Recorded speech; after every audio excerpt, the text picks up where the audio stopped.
Something is changing inside Apple Park, and the device I'm holding in my hands is the smoking gun. For the last few years, the standard iPad, the one most people actually buy, has felt a bit like an afterthought. It was the budget option, the education device, the one you bought for your kids or your parents. But today, with the official unveiling of the iPad 12th generation, Apple has done something they swore they would never do. They have effectively blurred the line between the budget iPad and the iPad Pro so much that it's starting to make the $1,000 models look like a bad deal. Welcome to my channel Tech Launch. Subscribe my channel and click on the bell icon for the new tech updates. If you are a student, a creative, or just someone looking for a new tablet in 2026, you need to pay very close attention. Apple has hidden a massive hardware upgrade inside this chassis that wasn't supposed to be leaked, and it changes the value proposition of the entire tablet market. This is the iPad 12, and it is officially the most dangerous gamble Apple has ever taken.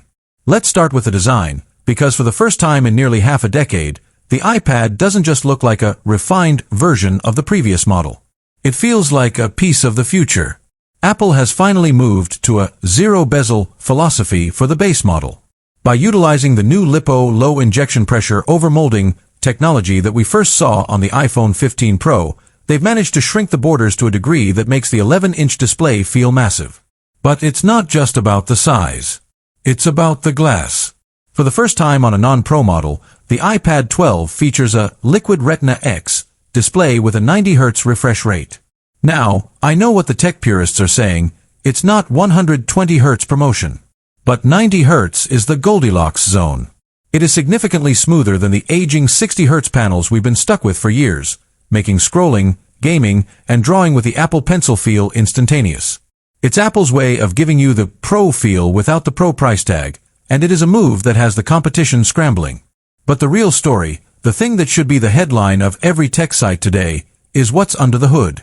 Apple has skipped the expected chip and gone straight for the A18 Bionic. This is a 3-nanometer powerhouse designed for one thing: Apple Intelligence 2.0. We are no longer talking about a tablet that just runs apps. We are talking about a device that can handle local, on-device AI processing that would have required a MacBook Pro just 18 months ago. Why does this matter for a standard iPad? Because of Multitasking 3.0. Apple has finally unlocked a true windowed environment for the base model. You can now run 4 active apps in a workspace that feels like a desktop, powered by a chip that doesn't even break a sweat. This isn't just an iPad anymore. This is a $400 computer that is faster than 90% of the Windows laptops sold in the United States last year. Let's talk about the Apple Pencil, because this is where the forced upgrade era finally ends. The iPad 12 features a universal magnetic bridge. This means it is finally compatible with the Apple Pencil Pro. No more weird dongles, no more confusion about which pencil works with which iPad.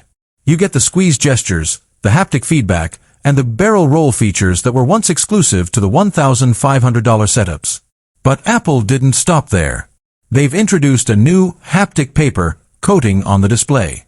It's a microscopic texture etched into the glass that gives you the friction of paper when you're drawing, but feels perfectly smooth